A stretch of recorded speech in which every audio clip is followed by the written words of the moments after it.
Oui, oui, on est vendredi. Merci d'être en notre compagnie. Merci de regarder les programmes de Live TV. Vous êtes à la maison, vous êtes entre amis, vous êtes à quelque part, même pas chez vous. Vous nous regardez, ça nous fait énormément plaisir de vous avoir à nos côtés ou de sentir que vous nous avez acceptés chez vous. Bienvenue dans le Grand Talk. Aujourd'hui, il y a à mes côtés, ah ben voilà, vous l'avez bien remarqué, on s'est débarrassé de certains. On leur a dit, bon, allez regarder de l'autre côté si nous y sommes. Non, je suis gentil. Élisée Bolougou est avec nous. Bonsoir Élisée. Bonsoir Brice. Bien votre vendredi? Très bien. Je vous disais que le vendredi est le jour que j'aime le plus en fait. Très bien. Pourquoi? Parce que ça annonce déjà le week-end, ça a été un moment de repos, mais c'est surtout intéressant parce que quand tu fais le bilan et que le travail a été bien accompli durant la semaine, tu es d'autant plus heureux encore. C'est important, c'est important. Et puis il y a Kevin Aubin. Bonsoir Kevin. Bonsoir Brice, bonsoir Élisée, bonsoir chez vous. Bonsoir, quand c'est vendredi comme ça, on se dit il y a un programme en vue. Oui, tout à l'heure j'ai un événement. Comme d'habitude. Oui, est-ce ce qui justifie ça? Exactement, c'est ce qui justifie ce look. Parce que le thème c'est chic et glamour. Halloween comment? Non, je dis ça que... chic et glamour. Il va peut-être falloir que Kevin puisse mettre à notre disposition sa fiche de paye. Hein. Pourquoi? Ah ben juste savoir. Non. Vous savez, la fois où Élisée a arboré les chaussettes rouges, on a eu 450 messages sur nos pages des réseaux sociaux pour dire « Dites à Élisée, on l'aime beaucoup, qu'il abandonne les chaussettes rouges. » Et comme Élisée c'est un garçon sage, taciturne, eh bien, il a écouté l'avis des internautes, des téléspectateurs. Les chaussettes sont redevenues noires. Surtout même qu'en plus d'avoir commenté de changer les chaussettes, ils ont même appelé au standard de la télévision pour dire qu'on l'aime bien, mais dites-lui de changer ses chaussettes. Et comme je respecte les téléspectateurs, changer mes chaussettes. C'est ça. Voilà. Alors que les chaussettes rouges, Maïmi, par exemple, elle est fan des chaussettes rouges, donc elle se dit, c'est une des ferventes admiratrices des chaussettes rouges d'Élysée. Attention, il faut préciser. C'est pas que les chaussettes rouges, c'est les chaussettes rouges by Élysée, parce qu'il y a d'autres qui en mettent. Et ça, elle apprécie que les chaussettes rouges d'Élysée. Bon, on parle de tenue, on parle de oui, ça. Oui, en parlant de tenue, excusez-moi de te couper, Brice. Je suis habillé superbement ce soir par le styliste Kamina Waga. Merci. Voilà. Je vous en prie. Comme c'est cadeau, donc il fallait que placement de produits. C'est gratuit, je n'ai pas payé. Donc. Tiens, à propos, donc j'ai reçu l'invitation, hein, donc vous l'avez reçu aussi certainement. Oui, c'est ça. Donc du lancement officiel d'une tenue, c'est Kauka. Voilà. Est-ce qu'ils ont fait votre transport même? Faut aller là-bas. Non, on va parler de ça. On va parler de ça. Et je parlais de tenue, on a fait un petit clin d'œil, c'est vendredi. On est un peu mode, on est un peu chic, on est un peu glamour, on est un peu light et tout ça. Parce que moi, j'ai remarqué ce soir qu'il y a avec nous monsieur André Bois.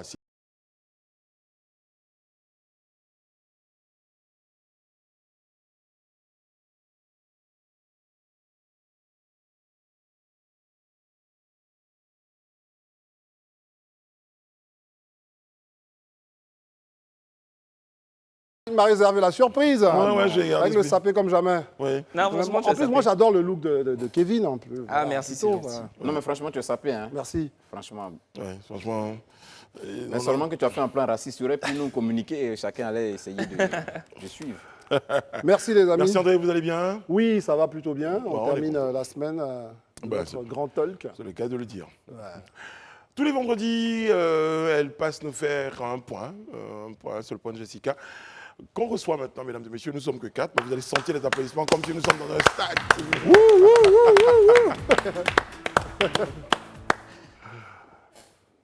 Bonsoir Jessica. Bonsoir Brice. Comment allez-vous? Je vais bien et vous? Ça va, très très bien. Et mes chers amis Tolkiens.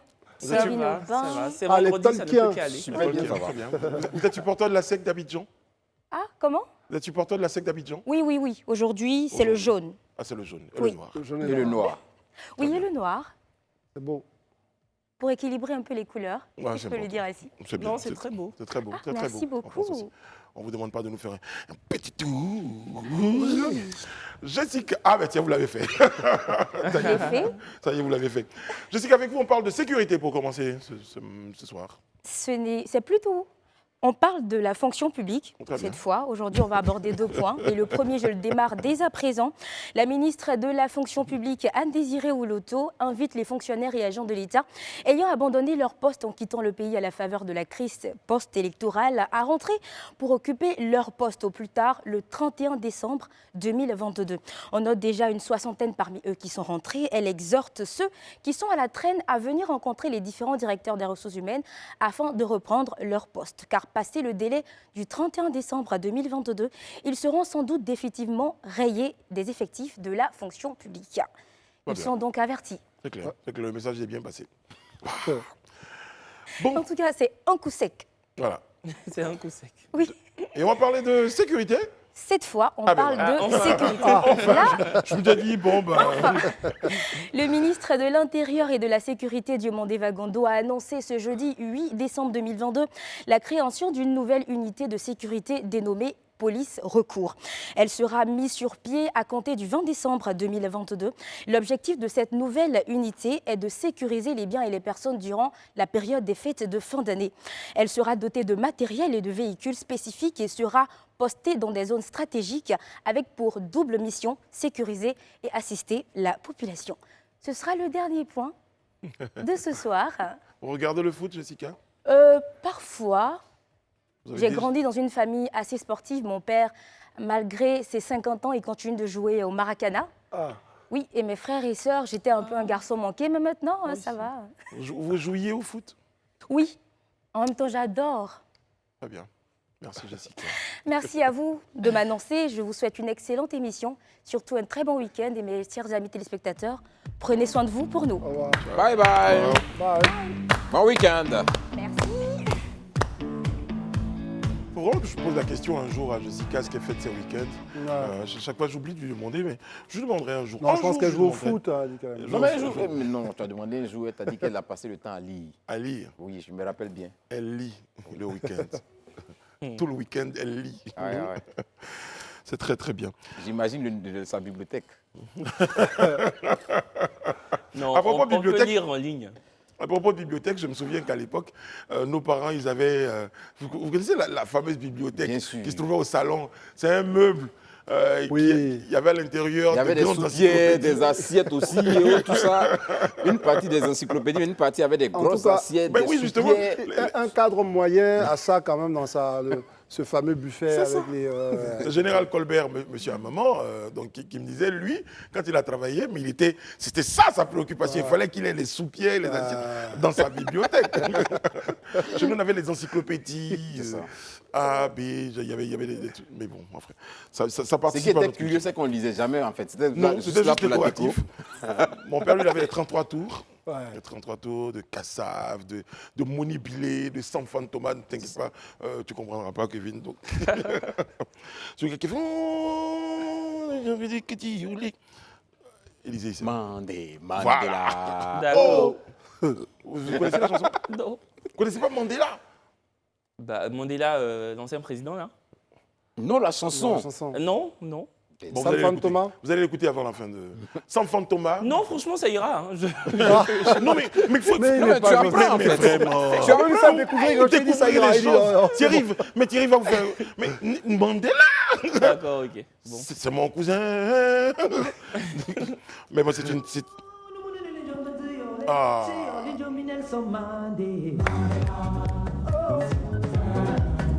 Tu vois comme la musique était belle en plus.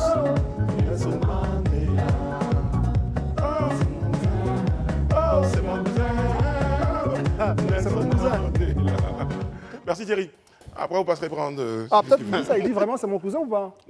Bon, bah, ça aurait pu être ça, hein? Oui. Parce que nous, on est cousin de Nelson Mandela. qui Oui, habite c'est en ça. prison, ça aurait Donc, il pu- disait, c'est mon cousin. Surtout, donc, l'artiste, c'est San Fantoma. Donc, C'est c'est un ça. artiste camerounais. Camerounais, ouais. C'était du Makusa. Makusa. Et après, il y a eu Roger Mila. Tu vois. Allez, Kevin, allez, je dois parler de quelque chose de beaucoup plus récent. Eh bien, c'est le ministre de la Communication et de l'Économie numérique, M. Amadou Koulibaly, eh bien, qui inaugurait hier jeudi le nouveau bâtiment R+1, abritant l'une des plus grandes salles, dit-on, de conférence d'Abidjan. Eh bien, selon le ministre, ce dont traduit donc la ferme volonté de l'État de Côte d'Ivoire à accompagner la presse à travers la vision d'une presse responsable et participative à la construction démocratique. C'est un bâtiment d'une valeur estimée à 360 millions de francs CFA, bâtiment donc qui a été offert aux journalistes. Élisée Bouloum. Oui, c'est une bonne chose, c'est une très bonne chose. C'est vrai que le bâtiment, je l'ai vu il y a quelques jours. Il avait abrité même le dernier congrès, où on avait le dernier congrès qui avait quand même suscité quelques grincements dedans. C'est ce bâtiment-là qu'il avait abrité sans être au préalable inauguré, mais déjà on avait déjà fait quelques travaux à l'intérieur. J'ai eu l'occasion aussi de voir, c'est vrai que la salle de conférence est effectivement grande. Je salue en tout cas pour ma part en tant que journaliste cette action du gouvernement parce qu'il faut reconnaître que l'ancien, je dirais pas l'ancien bâtiment, oui l'ancien bâtiment, toujours dans le même siège parce que ce siège qui a été offert là, il y avait un bâtiment préalable qui était là en fait, juste à côté, qui est encore là même d'ailleurs, mais qui était très exigu, qui à mon sens ne reflétait vraiment pas l'image de la corporation. Donc ce nouveau bâtiment c'est une très bonne chose. Surtout pour nous qui avons eu quand même l'opportunité de sortir un peu, quand vous regardez un peu la maison de la presse, par exemple, à Dakar, qui est très impressionnante d'ailleurs. On se disait, mais à quand une maison de la presse digne de ce nom pour nous, en tant que journalistes en Côte d'Ivoire? Et déjà, pour un début, je trouve que c'est bon. Elle va servir à quoi, cette maison? Ah ben écoutez, comme le disait tout à l'heure, il parlait de la salle de conférence, vous l'avez dit d'une certaine façon. Aujourd'hui, déjà, la symbolique, c'est que l'État peut offrir des conditions de travail aux journalistes qui ne sont pas forcément en rédaction, mais en tout cas qui ont un cadre où ils peuvent aller travailler, prendre des rendez-vous pour des contacts, etc. Permettre en tout cas aux journalistes d'avoir... Et c'est une symbolique aussi de la presse. Mieux la presse est en liberté, mieux on arrive à rapporter ce qui se passe dans le pays et à faire avancer l'action publique. Donc c'est un engagement fort de la part de l'État et moi je pense que c'est quelque chose qu'on devrait tous saluer. Ensuite, vous dites... voilà, ça va, quelle va être sa fonction. Mais déjà, vous savez, le siège de la presse, la maison de la presse, vraiment sert à faire des conférences. Bien sûr. Le club de la presse, c'est à recevoir un certain nombre de personnalités, recevoir j'allais dire, des événements quand même importants pour que les uns et les autres puissent s'exprimer, etc. Oui, pour enchérir à ce que André vient de dire, hein, vous savez, généralement, on était toujours obligé d'aller faire nos réunions, nos grandes rencontres dans des hôtels, en fait. On les louait. On louait ces salles parce qu'on n'avait vraiment pas une salle assez grande où on pouvait faire toutes ces réunions. Souvent, quand il s'agissait de faire une réunion à la maison de la presse, dans la salle qui était jusque-là un peu plus grande, la salle était tellement exiguë que c'était obligé de rester dehors. Donc, on se dit quand même, c'est une bonne chose d'avoir des salles beaucoup plus grandes qui peuvent réunir l'ensemble de la corporation pour aborder les thématiques, pour pouvoir faire des travaux. Mais à côté de ça, il faut dire aussi que ce siège-là, il y a déjà la salle de conférence, comme il a dit, mais il y a des salles multimédia qui aussi sont prévues, où on pourra quand même poursuivre les travaux. Mais à côté de ça aussi, il y a un restaurant, en fait. Il y a une salle qui va servir de restaurant, où on pourra quand même se retrouver. Pourquoi il rit, Brice, ça? Ben, je ne sais pas pourquoi il rit, en fait. Non, parce que je vois bien un journaliste qui en appelle un autre. Allô, Élisée, où es-tu? Je suis au restaurant. Voilà, trouve-moi à la maison de la presse au restaurant. Tu manges au restaurant? Ouais, donc, vraiment, c'est plusieurs salles. C'est déjà une très belle initiative, comme André le disait, et que nous saluons vraiment tous. Nous disons merci au gouvernement pour cette action-là. Maintenant, je dis, la balle est dans notre camp. Nous, en tant que journalistes, maintenant, il va falloir faire bon usage de cet édifice-là et puis l'utiliser à bon escient, quoi. Permettez-moi de citer une chanson de M. Gadi Seli. Actionnaire, prenez soin et garde de l'acte que vous-même vous avez voulu poser. Donc là, prenez soin et garde de cette maison-là, c'est notre maison. Élisée et André ont un peu expliqué donc l'importance que cette maison-là revêt aujourd'hui pour la coopération. Et puis, de toute façon, ça n'a pas empêché, le président de l'UNJCI, bien toujours, de réclamer les 0,01%. Oui, non, mais c'est vrai, parce que, vous savez... C'est bien, mais il faut aller plus loin. Non, vous savez, c'est très important à travers lui, parce que lui, bon, il parle des journalistes, mais si on ouvre ça à l'ensemble des médias tout court, les médias, c'est pas Kevin qui va me dire le contraire, sont le vecteur principal quand même de la culture. Donc, vraiment, prendre 1% même du budget de l'État pour consacrer ça à l'ensemble du secteur de la culture et des médias, ce sera une très très bonne chose parce que ça va permettre aux journalistes d'avoir un peu plus de moyens pour aller faire. Souvent, on est content de regarder des documentaires qu'on voit sur des chaînes d'une certaine importance, mais parce qu'ils ont les moyens. C'est ça. Demain, quand il y aura plus de moyens, on pourra aller justement parler d'un certain nombre d'aspects de notre culture qui disparaissent. On pourra évidemment mettre en évidence les particularités de la Côte d'Ivoire, renforcer la créativité des jeunes créateurs, etc., etc. Donc, je pense que quand il demande ça pour les 0,1%, il a raison de le faire et de continuer à inciter l'État à le faire. Les 0,01% même en plus. Mais comme je le dis, hein, lui, il a parlé de vecteur de tout ce qui est valeur culturelle. Mais moi, je vais aller plus loin pour dire qu'aujourd'hui, ça, tout le monde le reconnaît. Les médias, c'est un peu le garant en fait, du ferment démocratique. Vous savez, un journaliste qui ne se soucie pas de quoi sera fait son lendemain, est-ce qu'il pourra manger ou autre, qui est vraiment libre dans sa tête, fera forcément un travail conséquent. Mais quand vous voyez déjà la précarité à votre porte, la première proposition qui vous tombe là-dessus, vous allez forcément l'accepter. Aujourd'hui, tout le monde se plaint, non, ils ne sont pas dépendants, non, ils tournent à gauche, à droite, mais c'est parce que justement, la situation de plusieurs est un peu précaire. Donc, si on a la possibilité d'essayer de les mettre quand même à niveau, de leur permettre d'avoir des conditions de vie et de travail assez décents, vous verrez que ça va solidifier effectivement cette démocratie, consolider cette démocratie qu'on recherche. Parce que là, le journaliste fera vraiment son travail. Il ne sera pas le porte-voix d'un camp ou bien le porte-voix par rapport à des prébendes, mais il fera véritablement son travail et ça va garantir la démocratie sur notre territoire. Et c'est ce qui est important. Permettez-moi de sortir cette belle expression que je viens d'inventer. Un journaliste qui a faim n'est peut-être pas un journaliste libre. C'est ça. Et puis bon, enfin, pour rejoindre ce que Élisée et puis André ont dit, je pense que pour faire du bon journalisme, il faudra en avoir les moyens. Et enfin, quand on parle de moyens, on parle également de confort, de tout ce qui s'ensuit. Donc c'est très bien d'offrir comme ça tout un immeuble à des journalistes. Et puis surtout, je suis aussi d'accord pour les 0,1%. C'est ça. Parce que voilà. Point levé du Soutien. combat. Soutien. Le combat continue. Bon, les amis, on fait un petit point Qatar. Quand je dis un petit point, c'est vraiment un petit point. En Espagne, Luis en remplace un autre. Luis Enrique limogé, remplacé par Luis de la Fuente. C'est digne d'un film.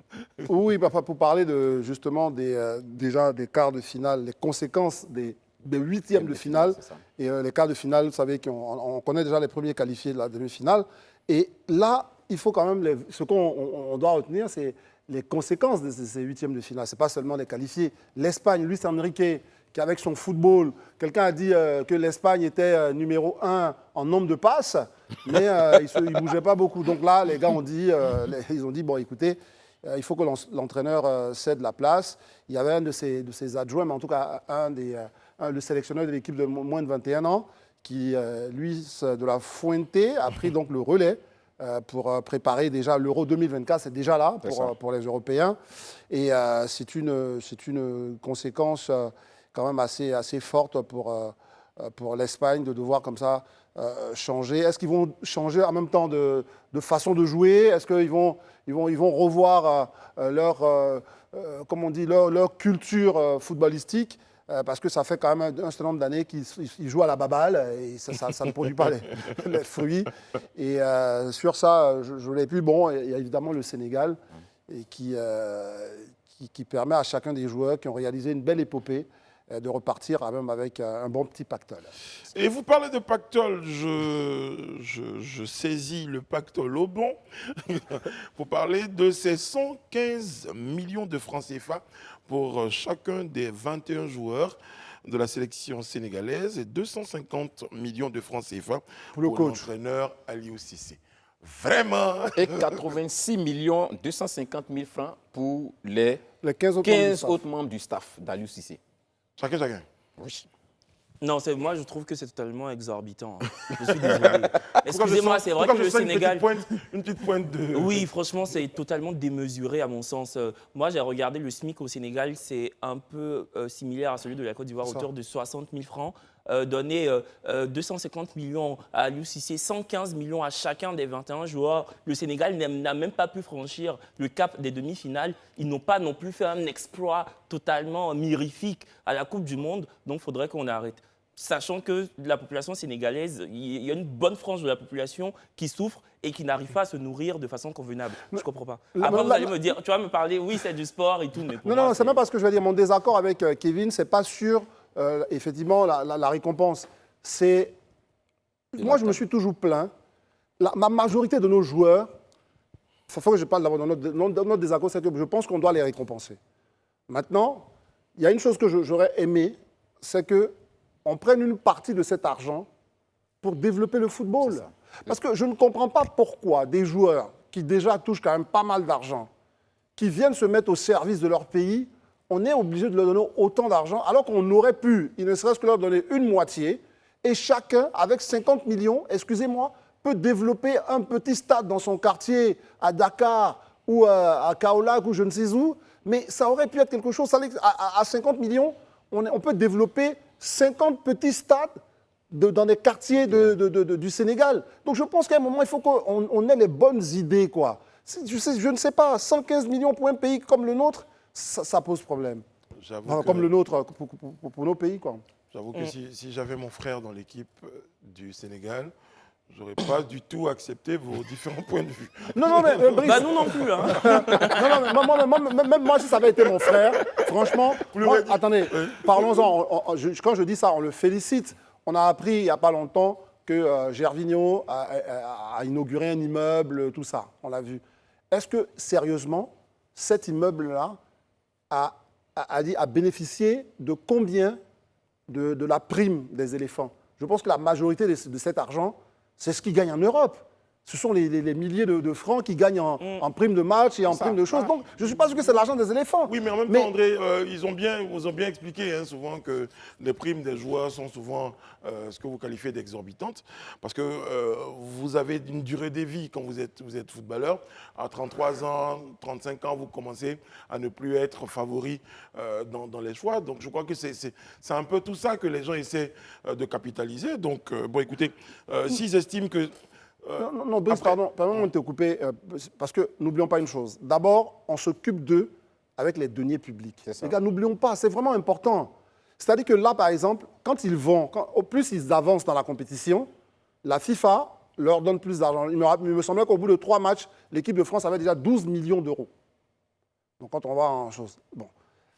Là, il se trouve que les pays africains ont mis de l'argent. Ils ont payé des billets d'avion. Ils ont payé les frais, tout ça sur la base des deniers publics.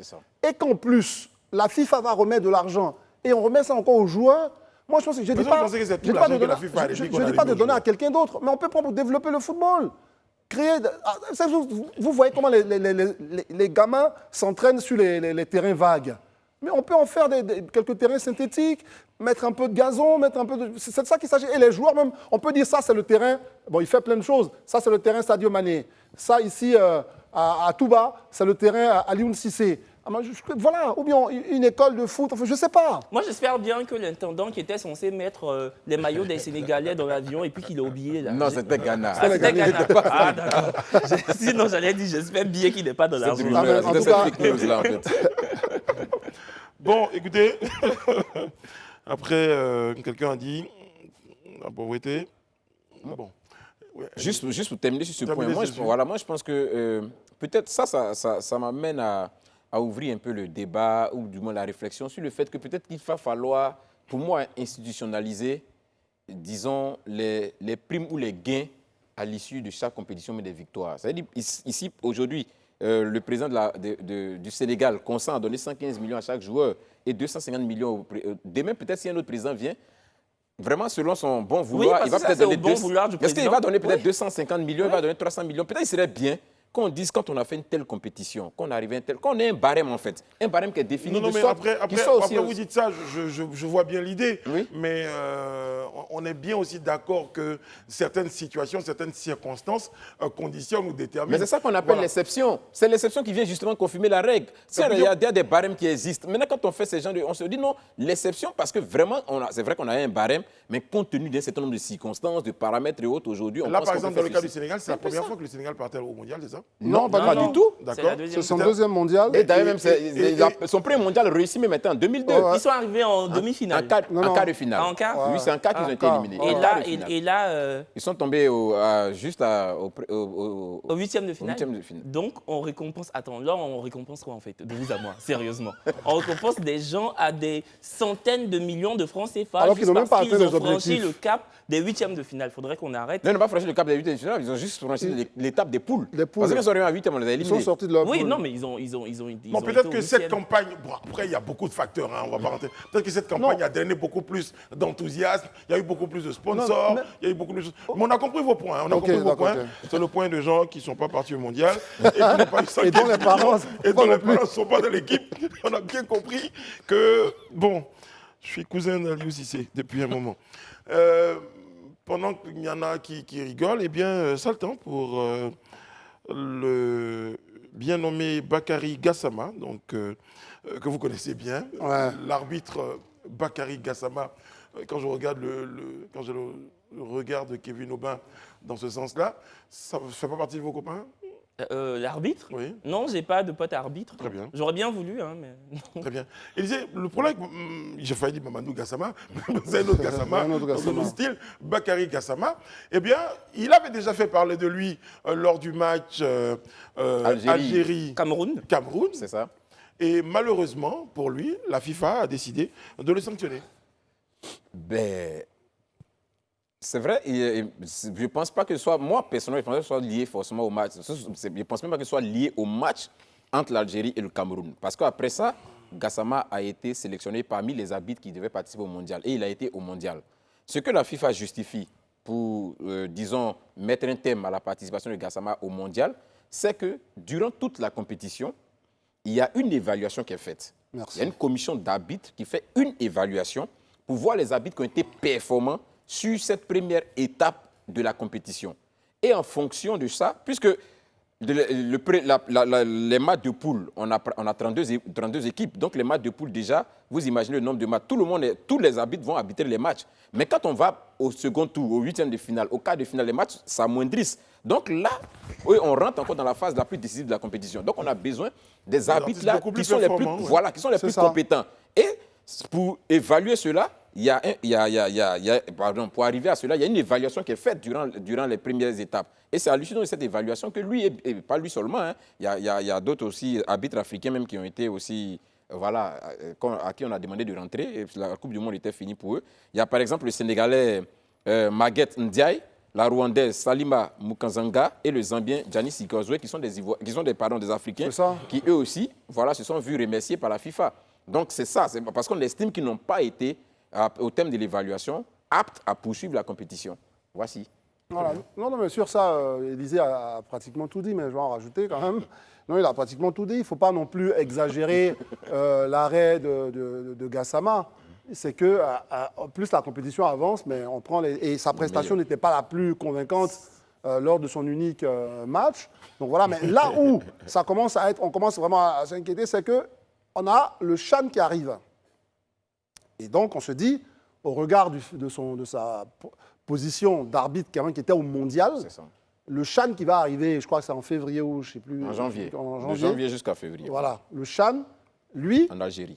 il ne fait pas partie des Déjà, c'est le arbitres. championnat d'Afrique des Nations. C'est ça. Le championnat africain des nations, avec les joueurs qui jouent qu'en Afrique. C'est Parce ça. qu'il y a la CAN qui est ouverte à tous, et puis il y a le CHAN qui Les est joueurs que locaux. pour les joueurs locaux. Alors, donc là, moi j'ai deux lectures. C'est-à-dire que soit la CAF considère que Gassama, qui était quand même au mondial parmi les arbitres africains, C'est ça. il ne mérite pas d'être, il n'a pas le niveau, donc il ne peut pas être au CHAN. Pourquoi? Sauf que, n'oublions pas que, je pousse un peu le trait, sa tête est mise à prix en Algérie. Et donc, notre cher Gassama ne va pas au CHAN, peut-être pour une raison de pression. Donc on va mélanger, c'est-à-dire que là, on se dit, les Algériens cherchent à en découdre avec ce dernier, donc vaut mieux ne pas l'envoyer du côté du De CHAN. l'Algérie. Mais est-ce que, de l'Algérie. son départ de la Coupe du Monde inclut systématiquement qu'il ne soit pas coopté pour la CHAN? Pour le CHAN, Pour le CHAN, sur le oui. championnat. Non, ça va ce que je vous dis. Vous savez mon raisonnement, c'est que parmi les arbitres africains, il fait partie de ceux Des meilleurs. qui se retrouvent à la Coupe du Monde. C'est ça. Voilà. Donc, Sauf que sa performance à la Coupe du Monde n'est pas jugée suffisante par la FIFA. non, pour continuer, pour aller en finale. Voilà, Ça veut pour pas dire arbitrer que- Comme le Sénégal, par exemple, qui ne peut pas continuer. C'est mais ça. qui est Ils sont aussi peut-être- évalués. Voilà. Ouais. Alors, et là, comment ça se fait que pour le prochain grand rendez-vous du football africain, qui est le CHAN, ce dernier n'y est pas? Est-ce parce que ça se déroule en Algérie? Ou bien il est le mauvais d'entre tous? Ah, il n'y est Oui, pas parce dit- que, enfin, Faut je veux qu'on se dire, pose la C'est question. déjà connu qu'il ne soit pas. Oui, ils ont donné la liste, il fait pas Et partie. il fait partie. Ouais. Oui, mais je pense que pour sa propre sécurité, même si moi-même j'étais Gassama, j'aurais dit je ne fais pas en non, mais Algérie. oui, il ne faudrait pas être devin pour le savoir. Je pense que la logique aurait voulu qu'il soit au CHAN, Ouais. parce qu'il a été justement l'un des arbitres qui a arbitré le mondial. Donc, C'est ça. logiquement, il a sa place au CHAN, mais il fait la polémique, malheureusement, depuis quelques jours. En plus, Samuel Eto'o a rajouté D'accord, justement... ouais. À la polémique, ouais. Voilà, en tapant un Algérien, un youtubeur algérien qui est un peu suivi là-bas parce qu'il a traité Samuel Eto'o de Gassama Ouais. concernant le match C'est ça. Algérie-Cameroun où justement Gassama a donné la primeur au Cameroun en annulant 2 buts algériens. Donc j'espère pour lui qu'il ne va pas s'y rendre parce que les Algériens ne rigolent pas avec ça. Non, mais même pas, c'est le football qui ne rigole pas, c'est pas ça. Soit ils se sont sanctionnés, parce qu'à un moment, il faut qu'on arrête aussi. Il faut que la CAF aussi soit ferme. Parce que voilà, ça reste quand même du football. Et un arbitre, déjà là, sur le cas de Gassama, il n'y avait pas d'erreur, c'était clair. Mais en plus, c'est un arbitre qu'on doit protéger, il ne faut pas le livrer à la vindicte. Et voilà, Mais je veux dire, on ne peut pas après, interdire un pays à des Après, la arbitres. CAF n'a pas envie de prendre des dispositions particulières, exceptionnelles. Après, ça mobilise des personnes, des fonds. On s'était dit, bon, allez, peut-être, je ne sais pas, ça a dû faire partie des raisons. On a dû protéger Gassama, pourquoi pas. C'est En ça. tout cas, peut-être que lui-même, on ne sait pas, peut-être que lui-même n'a pas souhaité Y aller, y aller, donc on ne sait pas. Mais en tout cas, il n'y sera pas. Et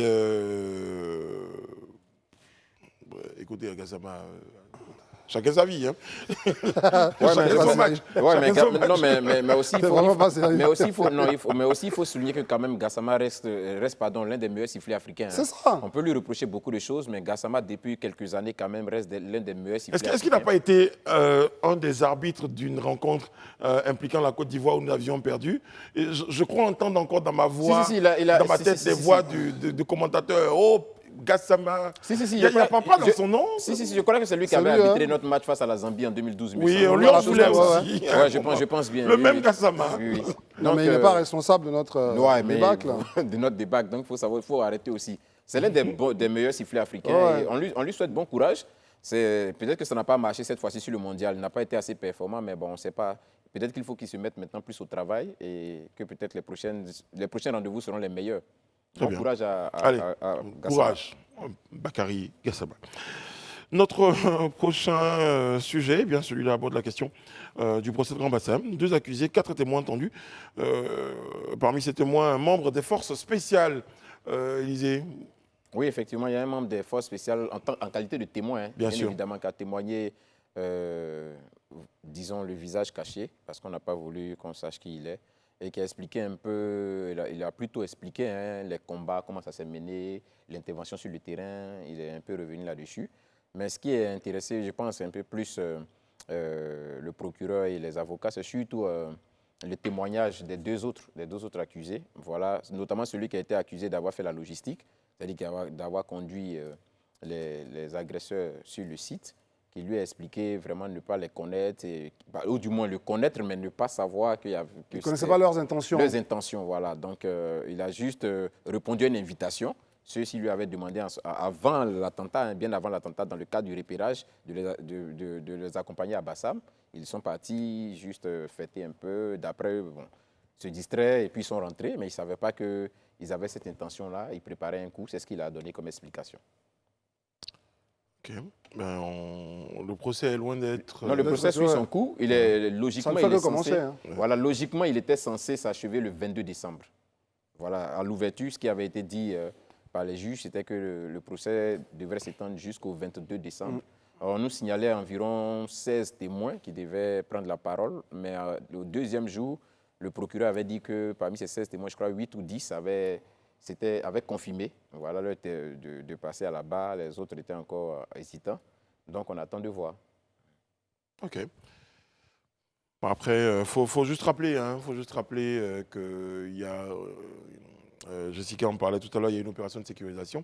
Je crois qu'au regard de tout ce que notre pays a malheureusement pu connaître, avec toutes les alertes, tout ce qui a été déjoué, parce qu'on n'en parle pas suffisamment, mais le ministère de la Défense, le ministère de la Sécurité, nos forces de défense et de sécurité veillent au grain.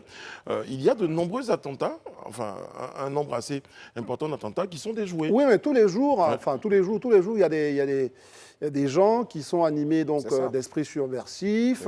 Il y a des gens qui ne supportent pas le modèle de vie d'aujourd'hui, de la Côte d'Ivoire, qui ont envie toujours de se lancer dans des opérations, j'allais dire, de déstabilisation ou de terrorisme. Et puis bon, voilà. Et ce qui doit être vraiment la force d'un État moderne, c'est sa capacité vraiment à infiltrer tous ces réseaux-là, à infiltrer, en tout cas la police.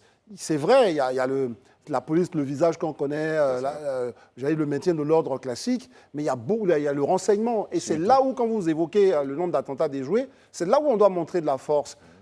Et le renseignement, avoir des personnes qui vont infiltrer un certain nombre de réseaux, et puis traquer surtout les sources de financement. Parce que ça, c'est très important.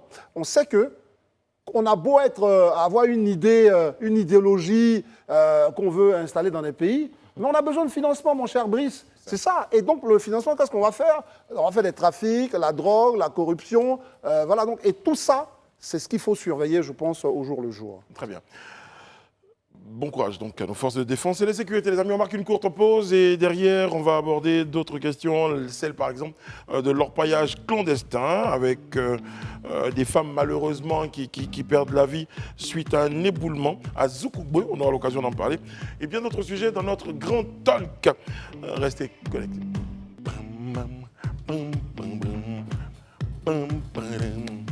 Voilà, les gars, ils sont que 4 bonhommes, mais ils font le show, on dit. Il a dit. Quelqu'un disait, et je cite, le plus important, ce n'est pas le nombre, ce n'est pas la taille, c'est la qualité des personnes. Nous sommes dans le parcours du grand talk, mesdames, messieurs, et c'est vendredi. Nous sommes en compagnie de Kevin Aubin, nous sommes en compagnie d'Élisée Boloubeu. Toujours. Bien sûr, et de André Bois. Le tonitruant. Le tonitruant. Parce qu'il a c'est quoi, ça s'appelle comment l'instrument? Des castagnettes? Moi, il y a les castagnettes, il y a les kékés. Il y a les kékés. Les adjos, là, à qui s'y doit connaître ça? Quand les femmes la font adjos. Voilà. Adjos. Ah oui, c'est les bâtons qu'on tape là. On n'a pas comment pas. C'est un orchestre qui est formé comme ça. Hein. C'est ça. On a les choristes d'Antoinette Conan. Le ministre local s'appelle André Bois.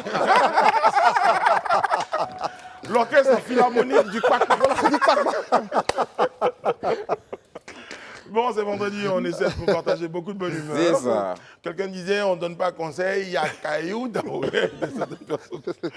Bon, les amis, on va évoquer un tout petit peu le cas Charles Blé Goudet. Oui. Voilà, et on se souvient déjà, en tout cas selon certains propos, que c'était le 4 novembre 2022, soit 22 jours avant le retour de Charles Blé Goudet, qu'une demande de visite, d'audience, donc, avait été remise pour rencontrer le président Laurent Gbagbo. Et jusqu'à aujourd'hui, Élisée Boloubeu, Charles Blé Goudet n'a toujours pas pu rencontrer le président Laurent Gbagbo. Oui, on a tous vu sur la page de Charles Blé Goudet que cela a été publié aujourd'hui. Une demande d'audience avait été adressée au PPACI, notamment pour, comme je le dis, rencontrer Laurent Gbagbo. Et cette audience avait été émise cette demande d'audience, avait été introduite depuis le 4 novembre, c'est-à-dire 22 jours même avant l'arrivée de Charles Blé Goudet. Ah ouais? Ils avaient le 26. Voilà, puisqu'il est venu le 26. Donc, ils avaient déjà, depuis le 4, ils avaient introduit cette demande d'audience-là, bien évidemment, en prélude à ce qu'il arrive, quand il arriverait, pour qu'il puisse... On a déjà une date avant son arrivée pour rencontrer le président Gbagbo, parce que Blé Goudet, qui a toujours revendiqué, il ne cesse de le dire, Laurent Gbagbo, c'est son père. Donc, c'est pour lui l'une des premières personnalités qu'il devait rencontrer quand il arrivait. Et pour ça, comme il sait que c'est quand même une personnalité, c'est vrai que c'est son père, mais c'est une personnalité, il a donc introduit cette demande d'audience-là depuis le 4 novembre, Et entre les espérant deux, qu'il ait une date déjà, même avant son arrivée, son arrivée. pour rencontrer le président Gbagbo. Mais Et depuis entre les deux, il y a eu la situation que tenait à clarifier donc M. Katina à propos de comment rencontrer le président Mais Gbagbo. c'est justement, c'est-à-dire ce poste que fait maintenant Blé Goudé, c'est ce qui nous surprend nous tous. Ça nous amène à nous interroger parce qu'entre-temps, comme vous le dites si bien, M. Katina avait indiqué il y a quelques jours en arrière que si Blé Goudé voudrait bien rencontrer Laurent Gbagbo, il n'a qu'à émettre une demande d'audience et il serait reçu. Donc on est tous surpris de savoir que Blé Goudé, depuis le 4 novembre, a émis une demande d'audience et jusque-là n'a pas encore été reçu. Mais est-ce qu'on pourrait un peu sortir de la politique politicienne Franchement, et mettre un merci. peu d'humain là-dedans? Merci. Blé Goudé et le président Gbagbo étaient ensemble à la CPI.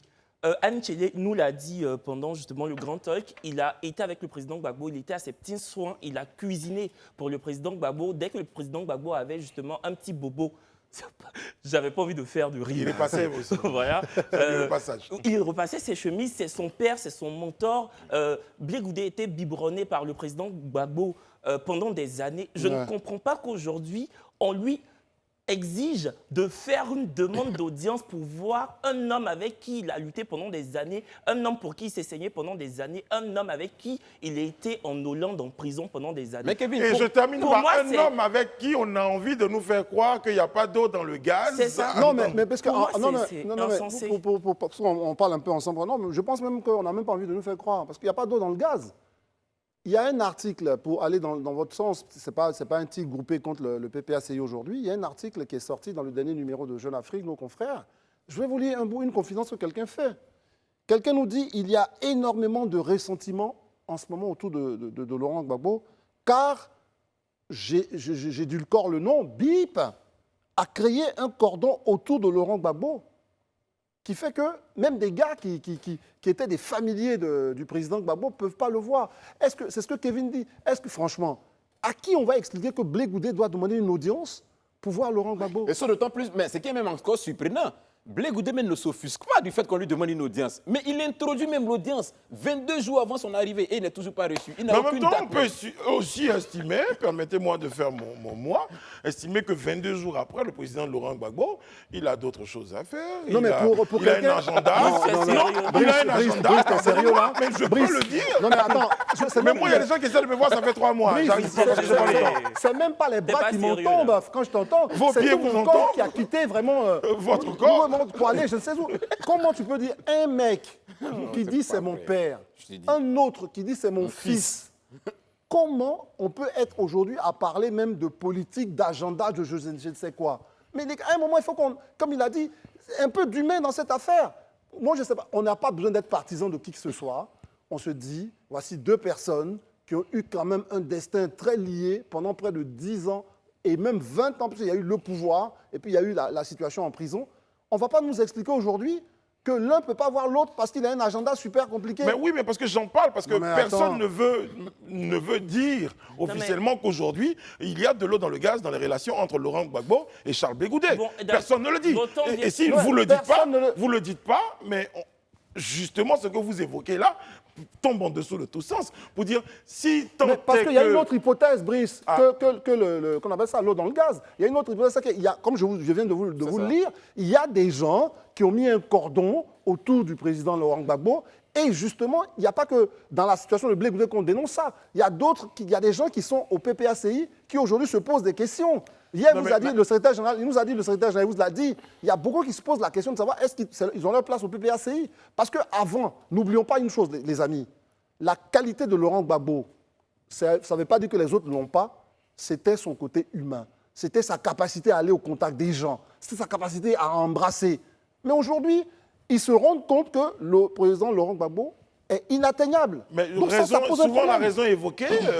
Il y a l'état de santé du président Laurent Gbagbo. On dit qu'il a passé 10 ans en prison. Il n'a plus la santé de fer. Excuse-moi, Brice, excuse-moi d'être occupé, hein, tu es le présentateur, mais on parle de santé du président Laurent Gbagbo qui a passé 10 ans en prison. Il était au concert de Yodé Siro, je te le rappelle. Oui. Donc s'il est capable de se... Avec Il tout a le même fait des respect- accolades. Il a Voilà, même fait des accolades à avec des tout le personnes. respect et toute la grandeur de cet homme, s'il est capable de se rendre à un concert, à un spectacle, il peut recevoir Charles Blé Ben, Goudé. Voilà. Je veux dire. On a vraiment l'impression qu'il y a une prise d'otage, comme s'il était calfeutré, une sorte d'autarcie Mais autour de après, lui. quand vous évoquez cette question-là, certains démontent cet argument-là pour dire le fameux président Laurent Gbagbo que vous définissez comme étant cet homme fort. Est-ce que vous estimez aujourd'hui que des personnes peuvent le prendre en otage pour qu'ils disent moi, au nom d'un quelconque cordon, je ne peux pas Merci recevoir mon beaucoup, fils. Brice. Je dis merci à Brice parce que justement, c'est là que je voulais rebondir. Parce que quand j'ai lu l'article de Jeune Afrique, je comprends. Hein, mais attendez, Laurent Gbagbo, pour les Ivoiriens, et tout le monde le proclame à longueur de journée, lui-même y compris. Laurent Gbagbo, il dit on ne lui dicte rien. Il fait ce qu'il estime juste de faire. Personne ne peut lui dicter la voie qu'il doit prendre. Il ne cesse de le répéter à chaque jour. Donc, quel est ce cercle qui est venu se mettre autour, qui aujourd'hui l'empêche de pouvoir poser les actes qu'il veut? Je crois que le premier responsable... Si tant est que véritablement, jusque-là, Blé Goudé a introduit cette demande qu'il n'a pas encore reçue. Moi, je dis le premier responsable de cette situation, c'est Laurent Gbagbo. Non, mais qui te dit que le courrier même est parvenu à Laurent Gbagbo? Bon, là, aujourd'hui, même si le courrier n'a pas... C'est pourquoi même si quelqu'un a caché le courrier, aujourd'hui... C'est pourquoi je mets l'hypothèse, si tant est que le courrier a été émis et que lui, il l'a reçu et qu'il l'a vu, et qu'aujourd'hui, il n'a pas encore reçu, moi, pour moi, le premier responsable, c'est lui, en fait. Il ne faut pas qu'on essaie de trouver des boucs émissaires de gauche à droite. Laurent Gbagbo reste toujours lucide. Quand il est arrivé lui-même, il a pris la parole, je me rappelle encore de son discours. Je suis revenu prendre ma place pour mener le combat. Il n'a pas dit je suis venu et vous laisse pas. Permettez-moi de dire ça. Le courrier a été émis, il n'a peut-être pas vu le courrier. Aujourd'hui, est-ce qu'on peut estimer, j'espère quand on va le recevoir, on lui posera la question, est-ce qu'aujourd'hui, vous, Charles Blé Goudé, ou à Laurent Gbagbo, quand on aura, au président Laurent Gbagbo, quand on aura l'occasion, est-ce que vous avez aujourd'hui le contact avec Charles Blé Goudé? Est-ce qu'on parle au téléphone? Ça va mon fils? Non, on va bien lui poser arrivé. on va lui poser Faut la qu'on lui pose la question. Parce qu'il n'y a pas de courrier entre vous, mais je passe te voir, papa. D'accord, Non, mais c'est de ça qu'il s'agit. C'est pour ça que nous, non. L'analyse est à un double niveau.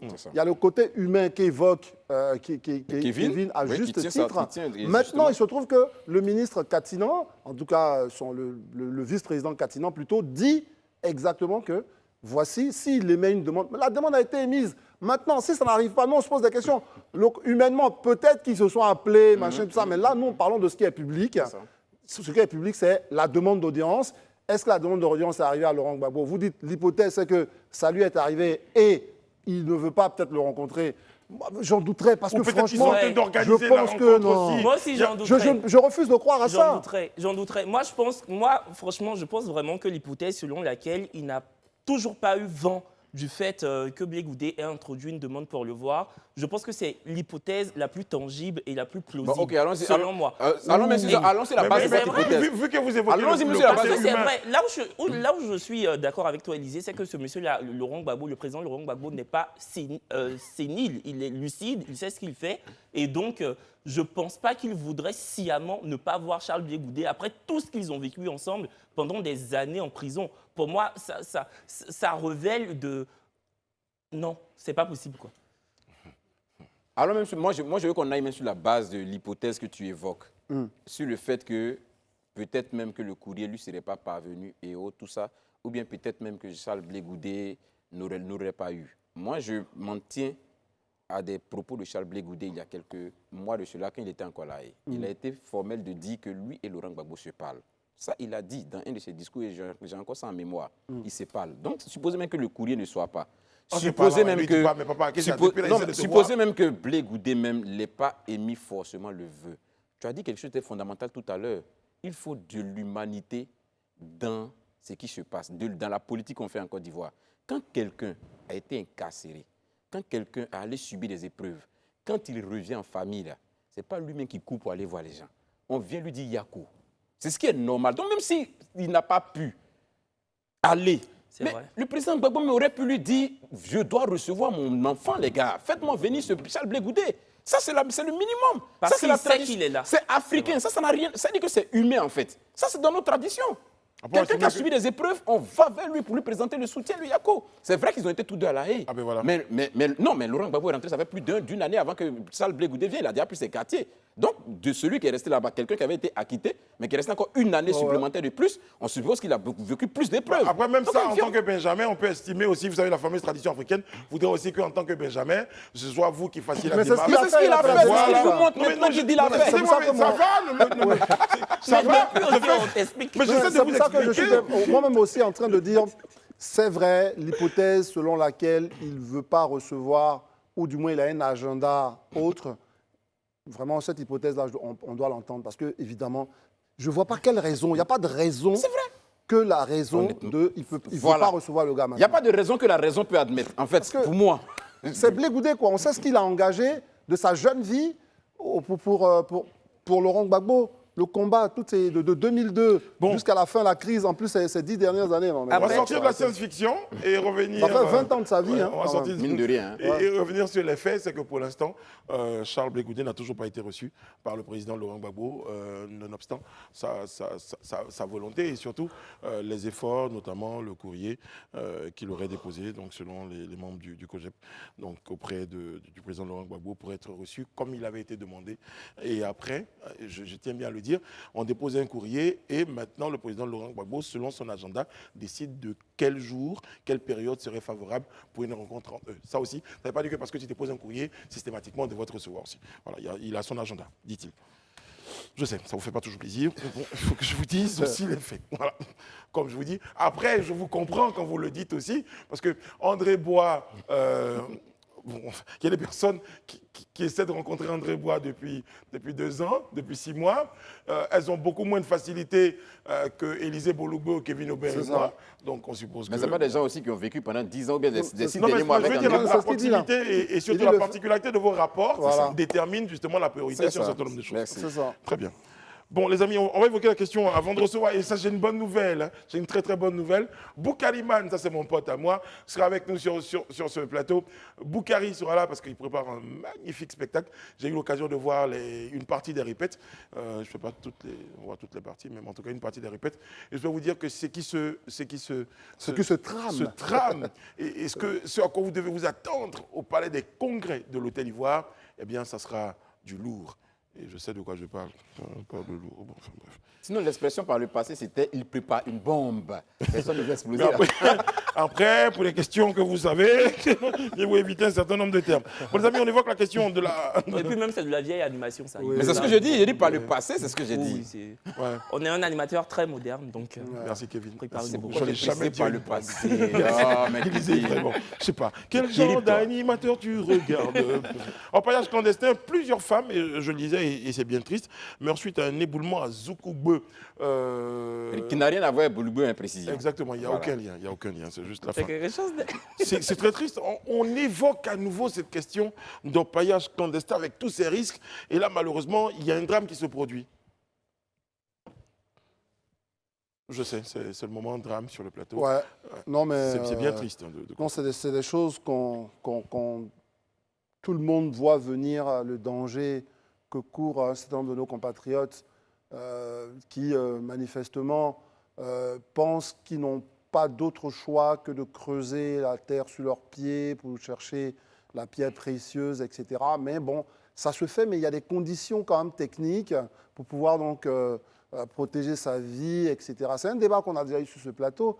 Et moi, je pense que la responsabilité de la puissance publique est telle que voilà, il faut que cette puissance publique fasse son grand maximum. Il y a les phénomènes, on va dire, illégaux vont toujours exister, mais il faut l'amenuiser au fur et à mesure. Il ne faut pas que, voilà, hier on parlait de la zone Boisflé, Yamsoukro, ou Tumbokro, etc., Kokumbo, où ils ont tiré sur les gens. Aujourd'hui, c'est Zoukoube avec des éboulements. Il faut qu'on réagisse, mais avec promptitude et aussi vraiment avec beaucoup de poigne pour sauver la vie de ces compatriotes-là. Ouais. Et là encore, je pense qu'il y a tous les efforts qui sont faits là, donc, pour qu'une enquête, est diligentée pour connaître les circonstances du drame. Oui, là, on parle de 4 personnes, oui, malheureusement. donc avec une jeune fille qui devait se marier, tout et tout. Ouais, selon notre confrère de chuté, Mais vous le disiez, quand on prend le problème à bras le corps, on pourrait éviter ce genre de situation-là. Oui, moi, je partage entièrement l'avis d'André. Hein. Je crois que... Et moi, je voudrais proposer une solution au gouvernement. C'est beaucoup plus concret, ça. Oui, moi, je voudrais proposer une solution au gouvernement. C'est vrai qu'aujourd'hui, il y a une brigade qui a été mise en place par la gendarmerie pour lutter contre le paillage clandestin. Mais cette brigade-là, généralement, est souvent obligée de se déplacer depuis Abidjan ou bien depuis sa base. Aujourd'hui, on a des légions de gendarmerie à travers le pays. On a des bases, on a des bases militaires à travers le pays. On a des commissariats de police à travers le pays. faut qu'on fasse des brigades, pour moi, locales de lutte contre le paillage clandestin. Parce que ce phénomène-là, il est national, c'est-à-dire il est disséminé sur tout le territoire. Il n'y a pas une zone spécifique. Hein. Là, j'ai lu tout à l'heure la vidéo de Yodé et Siro, qui sont dans le nord, dans la zone de Froland, c'est dans le nord là-bas, mais qui sont en train de nous montrer vraiment les méfaits de l'opage clandestin dans la zone. On va regarder avec votre permission, vous évoquez cette vidéo-là, on va la proposer aux téléspectateurs, à ceux qui ne l'ont pas vue, regardez. Ce matin, nous avons pris la route depuis 6 heures. Nous venons d'arriver après Frouna, dans la forêt classée du Haut-Badama. Nous sommes venus sur un site d'empailleurs clandestins. Voilà, vous voyez comment ils ont détruit notre forêt. Ils détruisent notre forêt. Et c'est un gros village. Ce matin, Dieu merci, les agents de la Chaux-des-Forts ont pu chasser tous ces empailleurs clandestins. Vous voyez encore que leurs machines sont présentes. Donc, comme je le disais, des brigades locales, des comités locaux pilotés par le préfet, qui doivent faire des rapports mensuels au président de la République, au Premier ministre, des activités qui ont été menées contre l'opage clandestin. Parce que c'est un phénomène, comme je le dis, qui gangrène toute la République. Et ça ne peut pas continuer. Parce que ça, sans nous en rendre compte, on est en train de se détruire nous-mêmes, mais on est en train de creuser les tombes pour nos enfants, en fait. Parce que demain, il n'y aura ni forêt. L'eau, aujourd'hui, quand tu passes, même quand tu te dis Yamsokro pour aller à Boisflé, tu passes sur un pont là. L'eau qu'elle a, quand vous voyez l'eau a jauni carrément.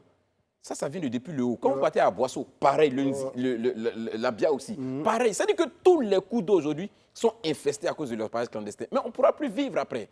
Donc si on y prend garde là, on est en train de nous-mêmes creuser notre propre tombe.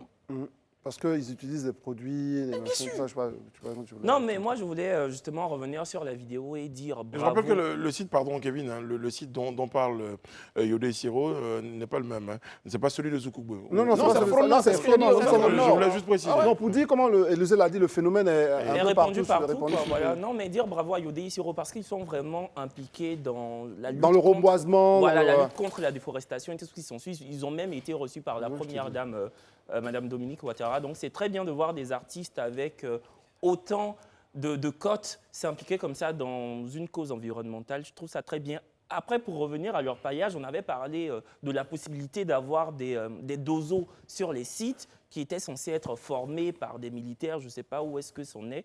Mais je pense que tous les sites, comme vous l'avez dit, doivent être surveillés jour et nuit, quoi, parce que c'est plus possible. Tout est urgent dans ce pays. Il faut qu'à un certain moment, on ne va pas se jouer des... Oui, non, on ne va pas se jouer les donneurs de leçons. Mais il faut qu'à un certain moment aussi, quand on a pris sur soi l'engagement de gouverner et donc d'avoir la possibilité d'utiliser la puissance publique, il faut l'utiliser vraiment promptement et tout est urgent. Là, on laisse faire, mais il y a des produits, on a dit qu'ils n'ont pas le droit de manipuler un certain nombre de produits dans la tête. Tout ça, ça va souiller la nappe phréatique. Il y a des cours d'eau, il y a vraiment la vie des gens, les poissons. N'oubliez pas que la Côte d'Ivoire fait partie du top 5 des importateurs de poissons dans le monde. Tout ça parce que c'est ces produits-là qui vont détruire. Donc tout est urgent, il faut agir là, ici et maintenant. La première responsabilité, hein, je pense que c'est celle des populations. C'est ces personnes-là qui peut-être ne mesurent pas toujours la gravité des actes posés. Et après, vous avez parlé tout à l'heure de la puissance publique, donc tout est urgent. Mais c'est là où je vais être en désaccord avec Brice. Je vais te laisser terminer, clôturer joliment. Moi, je pense que la première responsabilité, ce n'est pas les populations. La première responsabilité, moi, je dis, c'est les pouvoirs publics. Ces populations qu'on voit là cherchent un bout de pain pour pouvoir donné une raison à leur existence. Non, je sais, mais... Non, mais à cet âge-là, vous me direz parce que j'ai besoin d'un bout de pain pour un pistolet pour aller braquer une banque pour pouvoir avoir du pain. Non, mais c'est bien pour ça qu'il faut donner du travail aux gens, parce que ça nous évite de commettre des actes. C'est vrai, il y aura toujours, vous savez, les études de criminologie, les psychologues, on dit plein de choses. Mais la réalité, c'est que quand on commence à avoir une bonne distribution des richesses, quand on commence à avoir un peu plus d'abondance, il y a moins de situations perverses. Il y a des personnes qui se retrouvent dans les mêmes situations, qui ne choisissent pas d'aller faire de l'orpaillage clandestin. Non, voilà, justement, j'abonde dans ton sens, Brice. Voilà, André, d'accord, moi-même, je l'ai dit sur ce plateau que peut-être que les jeunes qui s'adonnent à l'orpaillage clandestin, c'est des gens qui ont vraiment envie de s'en sortir, en tout cas de se nourrir. Mais tu sais, quand tu le fais une fois, deux fois et qu'il y a des conséquences désastreuses qui sont visibles parce qu'ils voient ces jeunes-là, les gens mourir. Enfin, ils lisent l'actu, tu vois, et ils continuent. Donc, on ne peut plus parler de misère, on ne peut plus prendre justement la raison de la misère pour justifier. On va acheter des machines. Mais si, ils ne vont pas quitter puis André, l'État ne peut pas faire travailler tout le monde. Bon, on est d'accord, c'est pour ça que je dis l'État doit être ingénieux. Ils ne vont pas quitter Zoukougbe. Admettons, ils voient tout ça, ils voient les morts. Mais demain matin, qu'est-ce qu'ils vont faire? Ils vont quitter Zoukougbe pour venir à Abidjan? Qu'est-ce qu'ils doivent faire? Ils vont rester là. Au bout d'un moment, il reste une semaine, 2 semaines, il n'y a rien. Bon, on n'a pas le choix. Donc, on va retourner sous la terre pour voir si on peut gagner quelque chose. Je veux dire, c'est une problématique. Non, mais c'est bon, on a compris. En fait, c'est l'humain en lui qui... Oui, je sais, l'humain, on lui parle un peu trop fort. Le communiste en lui, donc je rigole. Je veux dire, chacun sa responsabilité et chacun son niveau de responsabilité et d'engagement. Voilà. Ça va, j'ai plus rendu ça pour voilà, tout le monde est content. équilibré. On est équilibré. Boukari est sur notre plateau dans quelques secondes. Courte pause, à tout de suite.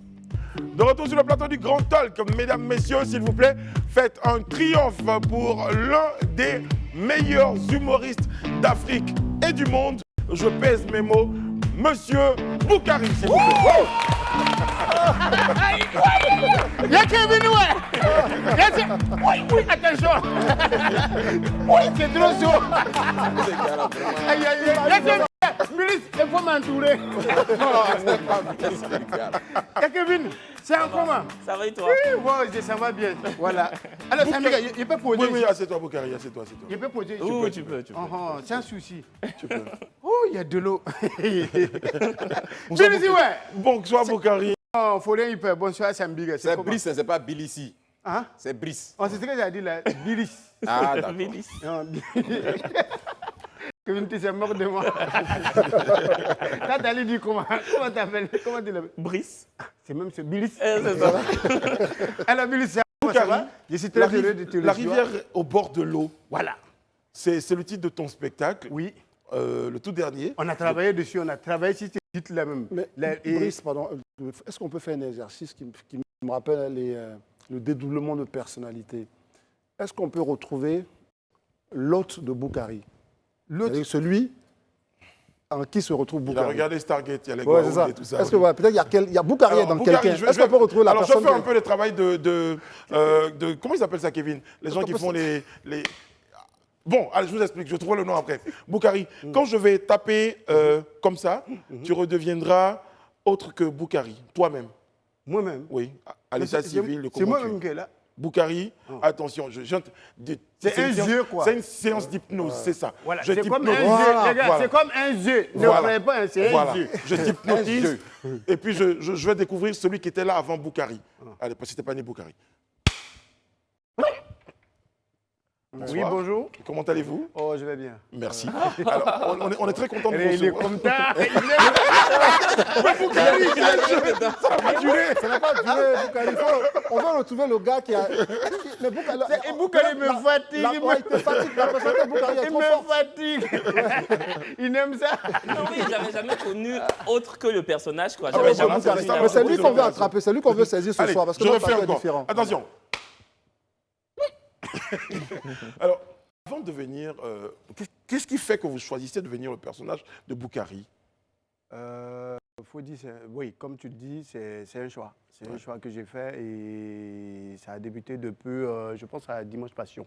Bien. Et c'était, comme je dis toujours, c'était lors de l'émission, il y a un personnage à imiter.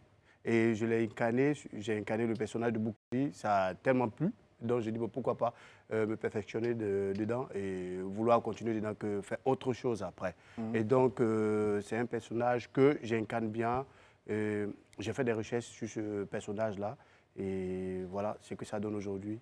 À force de travailler le personnage, voilà. À Boukaro! Non, bravo, regarde. Regarde, il est fan même. Yes, Mbiga. Toujours. Faut les y faire. Si tu permets, juste un peu, si tu parlais, ton exercice était très intéressant. Regarde. Est-ce que le Regarde, moi j'ai été les yeux des... Non, mais est-ce que Boukari, il y a des fois où il dérange son hôte. Il y a des fois où il t'empêche d'être... Non, on sait faire la part des choses. Lui, il est uniquement face aux caméras. Face aux caméras.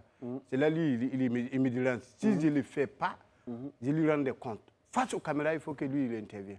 C'est son travail. On a partagé les rôles. Mais à la maison, dans mes enfers, quand j'ai fait le business, c'est Gilles Kakou, quoi. Bah, Gilles du coup, Kakou, donc c'est une sorte de schizophrénie intellectuelle. Oui, c'est fort. De... Non, mais Tu parles des boucles de moi comprendre. Il est piste de Mais que Gilles Kakou nous en parle. C'est justement ce dédoublement de personnalité, cette schizophrénie, comme il dit, c'est très important dans la construction. Oui, mais il faut savoir faire la part des choses, franchement. Il faut savoir faire la part des choses. Il y a l'acteur et puis il y a l'homme. C'est ça. Voilà, c'est un personnage que tu campes.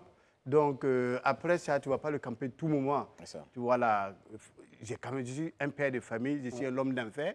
J'ai fait le business face à mes... Un homme d'enfer. J'ai fait le business. Ah, d'accord. Voilà, je suis enfer, quoi. J'ai fait beaucoup d'enfer. Ah, les affaires, oui. Voilà, les enfers. Donc, Ah, les affaires, voilà, d'accord. donc face à mes clients, quand même, voilà, je laisse la place à mon autre côté. Qui Mais est est-ce Gilles. que eux, ils arrivent, justement, les gens que Gilles croise, ils arrivent à se dire qu'ils parlent à Gilles, ils font les affaires avec Gilles, oui, ils arrivent? Au Ça contraire, doit être ça leur difficile fait pour eux, non? plaisir de faire affaire avec Gilles. Au moins, il y a une personne qui est là, en fait, qui est responsable et en qui on peut avoir confiance. Et donc, quand c'est comme ça, encore, les affaires sont plus fluides que si c'était avec Boukari. oui, parce que Boukari, faire des affaires avec Boukari. C'est pas une bonne idée, ça. On va te pousser ici. Tu veux dire, Quelqu'un a dit... on va laisser journaliste là, il va le pousser. Regarde ce qu'il dit. Regarde, ça me fait entendre ce qu'il dit là. Mais oui, mais Que on c'est pas trop si de faire affaire avec Boukari. Mais c'est Gilles. Oh, nous deux, nous, on est ensemble. C'est nous deux, on se conseille. Ils veulent même parler avant de vous. Ah non, les gars, Kevin, regardez. Boukari, quelqu'un On va a dit- mettre le journaliste là à côté. Quelqu'un a dit qu'il fallait au moins, au minimum, et c'est Maman qui nous disait, il faut au minimum 10 ans à un humoriste pour qu'il soit accompli. Et Boukari, avec toi, c'est beaucoup plus que ça. Oui, c'est beaucoup de gens. Ouais, plus que 10 ans. Parce que c'est il y a longtemps. Toi et moi, on a fait beaucoup de choses, de belles choses même ensemble. C'est mon premier producteur de spectacle Il m'a dit, hein. à l'international. Voilà. Au Burkina. Oui, Non, non, on s'entendrait à l'international. T'as vu, moi, je ne voulais pas vous le dire. Il a dit à l'international. Je n'ai même pas... J'ai dit mon premier producteur À l'international. Il a dit Burkina. Et puis, je me suis dit non, mais c'est là-bas. Et justement, c'était un magnifique spectacle, particularité spectacle. On avait tellement de monde, Ouais. on a été obligé 3 de faire fois. sortir le public, faire entrer, parce que le monde dehors était plus nombreux, donc celui 3 de dedans. fois et dedans. Mais Boukari, Il a vendu ticket, il a vendu sous, il a vendu on cahier. n'avait plus de ticket, donc on allait acheter un cahier. Puis donc on ouvrait les cahiers. Puis toi, tu rentres. Pour dire combien déjà Boukari déclenchait l'adhésion du public. Et ça, c'était en 2003 ou 2004. 2003-2004. Vous imaginez, aujourd'hui en 2022, et de cette époque-là à aujourd'hui au Palais des Congrès de l'Hôtel Ivoire, il faut dire qu'il y a eu du chemin, vous avez glané de nombreux prix, et aujourd'hui, glané, j'insiste sur le verbe, et aujourd'hui, ce Palais des Congrès, qu'est-ce qu'il représente pour Boukari? C'est comme tout autre, il n'y a pas de petit spectacle. Et c'est très important pour moi, pour la carrière d'un artiste. Il faut oser, il ne faut pas laisser toujours là attendre. Il faut toujours oser et ajouter un plus. Palais de congrès, c'est un autre level pour beaucoup, Parce que quand je dis je joue, je me produis au Palais de congrès de l'Hôtel Ivoire, d'autres disent chier! C'est le tir là, je n'ai pas compris. Mais je savais. Voilà, je vais y arriver parce que j'ai pris l'engagement d'aller jusqu'au bout. Et donc, à jouer au Palais de congrès de l'Hôtel Ivoire, c'est devant un autre public. Un autre public, c'est un autre standing. Voilà, un autre standing. Et puis, voilà. Si mes souvenirs ne me trahissent pas, je crois que l'Ivoirien qui avait inauguré ça, c'était Bamba Bakari, je crois à l'époque, sous Fouette. Mais il n'y a pas beaucoup d'humoristes, je ne sais pas, qui ont attaqué la scène du Palais des Congrès. Vous vous êtes pas dit... je suis un peu fou de me lancer dans une telle initiative. Non, je ne suis pas fou. Je ne suis pas fou. Et je sais qu'il y a des fans qui apprécient bien ce que j'ai fait. Et il faut une fois démystifier cette chose-là. Voilà, donner l'envie à ceux qui veulent y aller, d'y aller. C'est le plus important. Il faut avoir fait pour que ceux qui sont derrière ne pensent pas que c'est vraiment... Regarde, c'est vrai, je dirais dans la tête des fans, celui qui va voir Kevin tout de suite, dans la tête d'un fan de Kevin, il va penser que Kevin... Non, on ne peut pas s'asseoir comme ça, peut-être boire un café. Tu comprends? C'est difficile, c'est un mythe.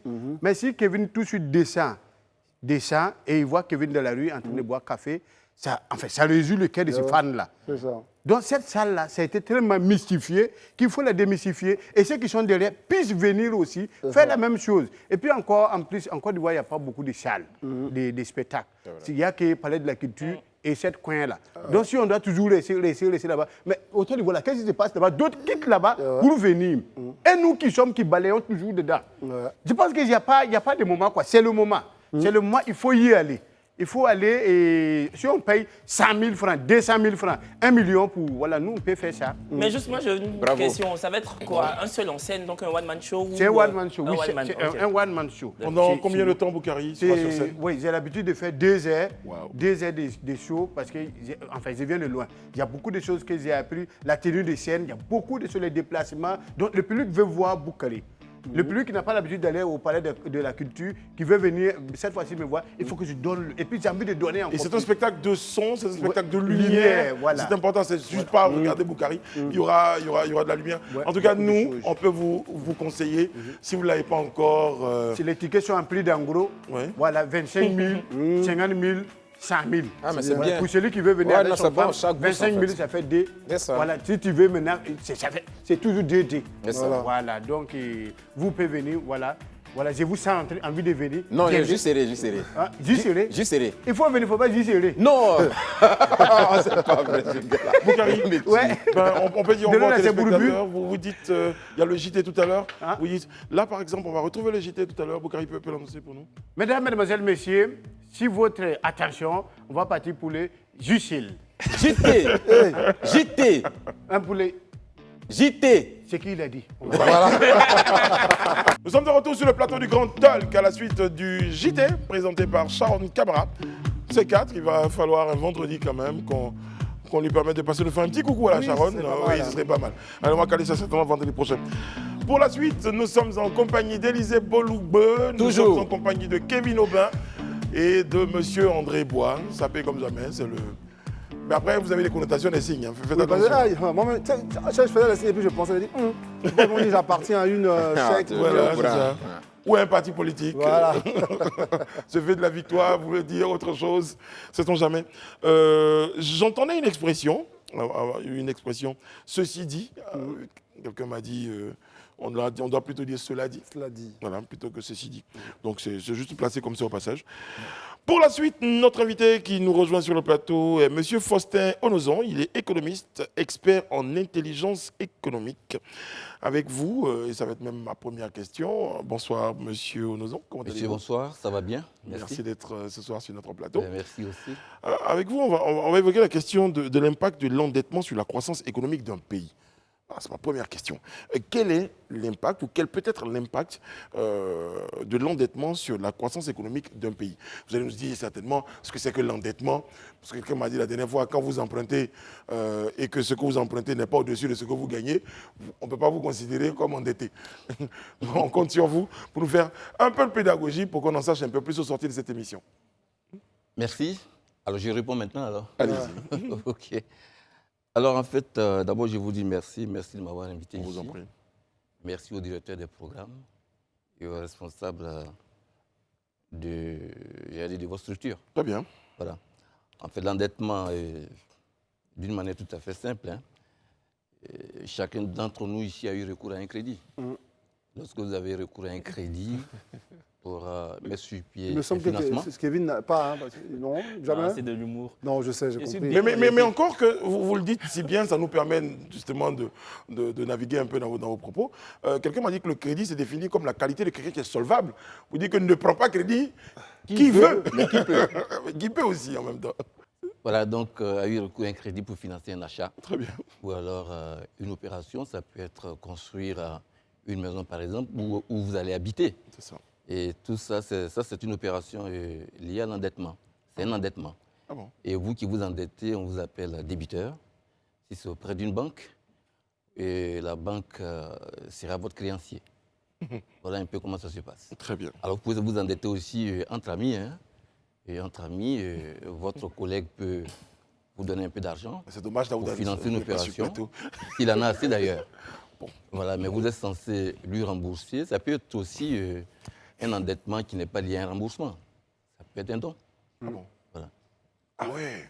Mais ça reste de l'endettement. Ça dépend des termes que vous passez entre vous. Donc quand on voit, par exemple, don de la République de Chine à la Côte d'Ivoire, ça dépend, mais ça pourrait, ça peut être inscrit dans le vocable endettement. Ce qui est sûr, que ce soit un don, remboursable, parce qu'il y a des dons qui sont remboursables, il y a des dons qui ne sont pas remboursables aussi. Tout cela, ça dépend aussi lorsqu'on se situe entre deux pays, et ça dépend de la monnaie dans laquelle le don est fait. Très bien. Si c'est fait dans une monnaie étrangère, dans une devise étrangère, c'est qu'on vous fait entrer des capitaux. Et cela a un impact positif sur votre balance de paiement. Ce que vous venez de dire là, ça va être une séquence assez culte hein, de la télévision, et surtout pour ce mois de décembre. Je te fais un don remboursable. Non, parce qu'on a toujours cru, parce qu'on reste sur l'expression un peu littérale, ou bien tu vois, la définition vraiment littérale. Donner. On sait qu'un don, finalement, c'est le fait de donner. Et de ne rien mais attendre. ça ne veut pas dire qu'il n'y a pas un retour remboursement. ou un remboursement.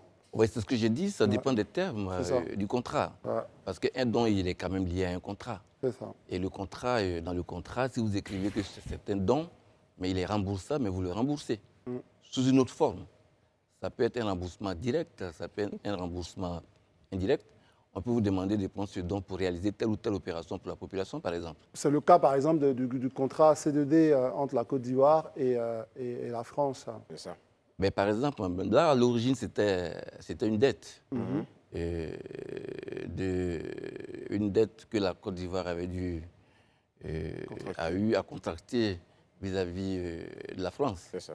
Et donc, au moment du remboursement, ils ont trouvé d'autres termes. Et ça a été un autre contrat. Et qui consiste à rembourser, mais à utiliser ce remboursement pour faire d'autres formes d'investissement. C'est ça. Qui intéresseraient la population, par exemple. Très bien. Alors, sur la question de l'impact, justement, de cet endettement-là sur la croissance économique, que pouvez-vous nous dire, monsieur? Bon, il est vrai que beaucoup de personnes s'opposent à l'endettement. Pour certains, l'endettement pourrait, par exemple, si on parle d'un pays, entraîner le pays vers des difficultés financières. Mais moi, je pense, de vous à moi, admettons que vous travaillez aujourd'hui et puis vous voulez acquérir une maison. Bon, une maison d'un certain montant. Et normalement, si vous voulez acquérir cette maison, et avec le salaire que vous avez, même avec les prévisions de salaire, ce sera dans une période de 30 ans. Alors vous avez peut-être 30 ans, vous voulez acquérir une maison et si ne vous endettez pas, ce serait dans 30 ans que vous allez acquérir la maison. C'est-à-dire que quand vous allez acquérir la maison, vous aurez 60 ans. Bon, je ne sais pas si vous pouvez jouir de cette maison. C'est ça. Voilà.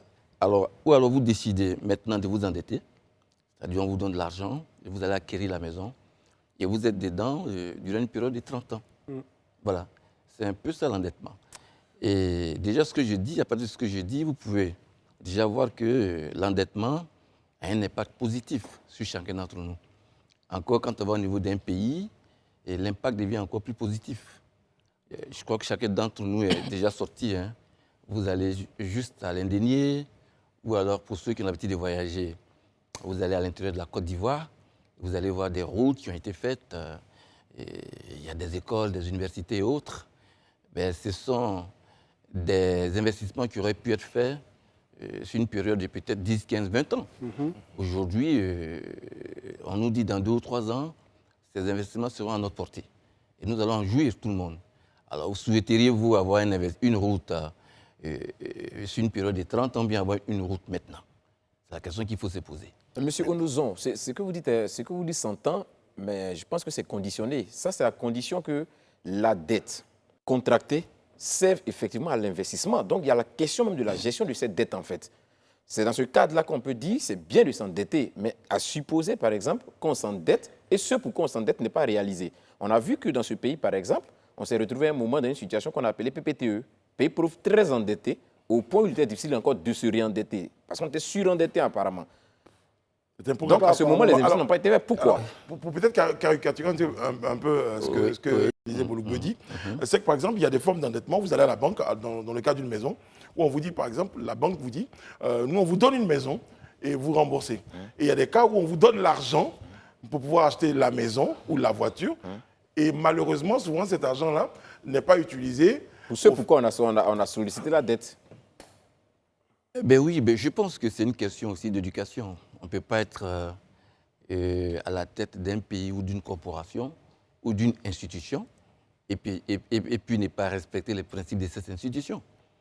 Celui qui veut réellement arriver loin, celui qui estime qu'un pays a besoin d'un développement, ben moi j'estime pour ma part qu'il faut respecter tous les termes.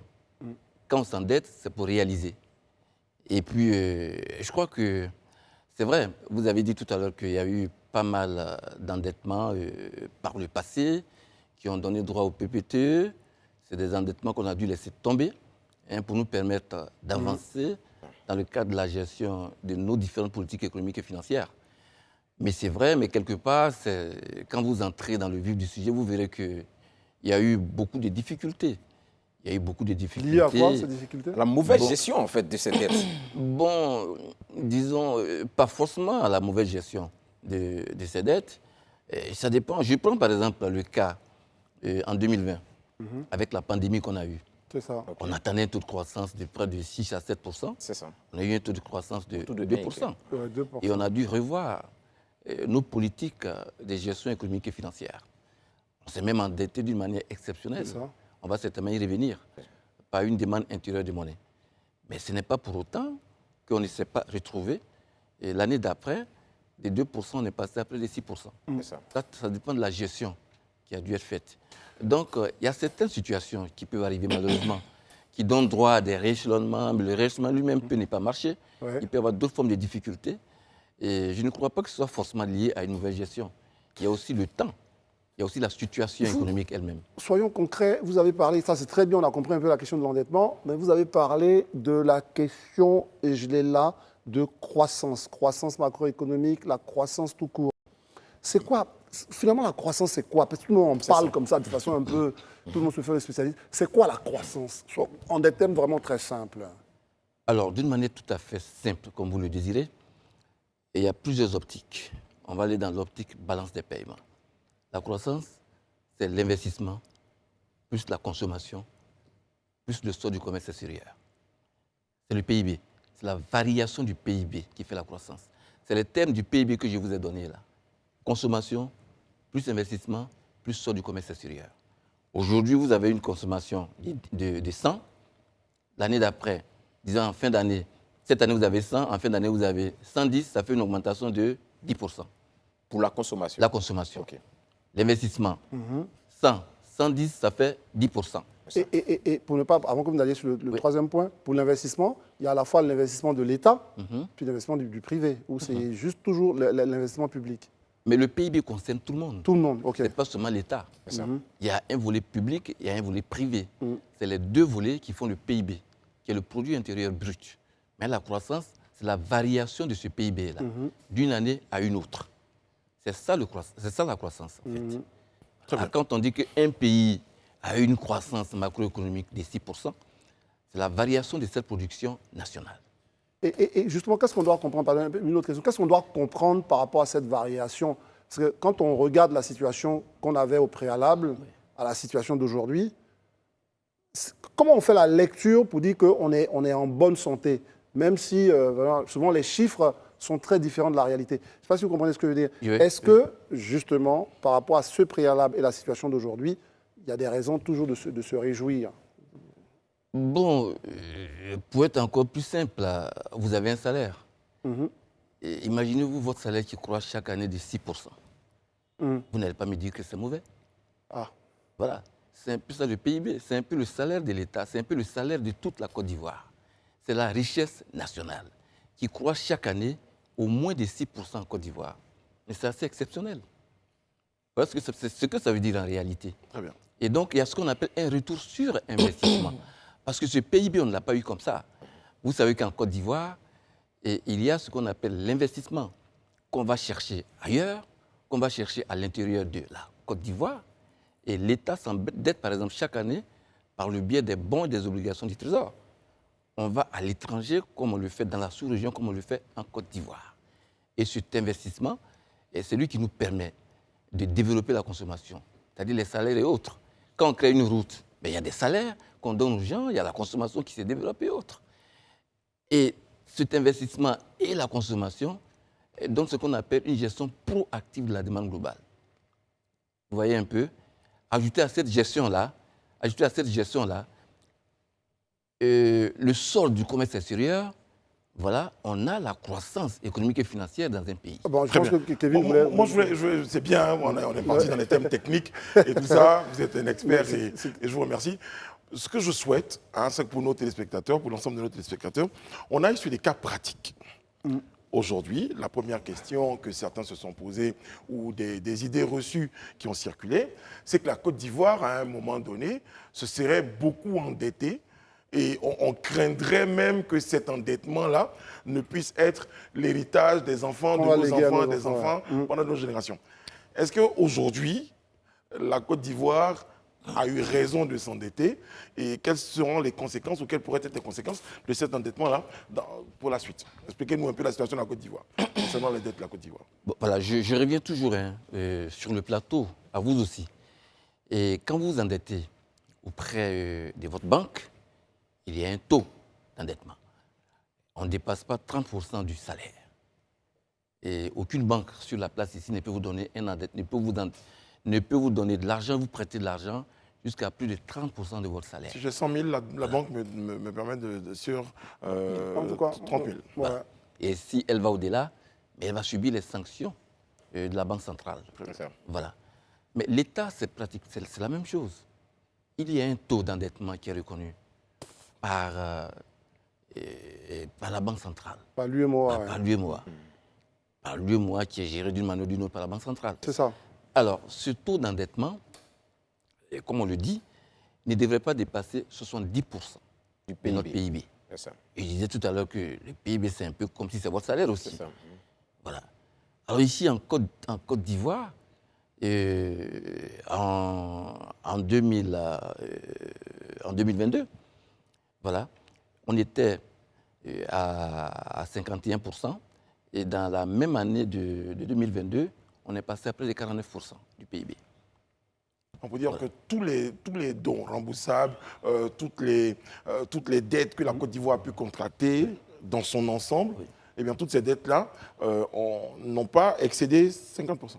N'ont pas excédé 50%, n'ont pas excédé 49% du PIB. Alors, dès lors où on n'a pas excédé ce montant, et que vous-même vous voyez le retour sur investissement, et que chaque année, on produit beaucoup de choses, on fait beaucoup d'investissements, et la sanction de ces investissements, c'est des taux de croissance d'au moins 6%.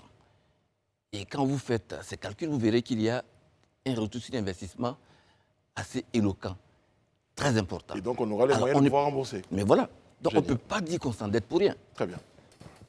Oui, moi j'avais une question assez pratique. Monsieur, vous êtes expert en économie, donc ce serait un peu débile de ma part de ne pas bénéficier de vos précieux conseils. En banque, il y a ce qu'on appelle le crédit à la consommation. Généralement, il y en a qui le prennent pour acheter des voitures. Est-ce que vous, personnellement, c'est quelque chose que vous conseillerez? Sachant que tu peux faire un accident le lendemain, mais ça n'empêche pas de rembourser le crédit alors que la voiture n'est plus fonctionnelle. Non, mais parce que moi j'ai un cas, si vous achetez une maison, un avion peut tomber là-dessus. Non, mais non, c'est moins tangible que...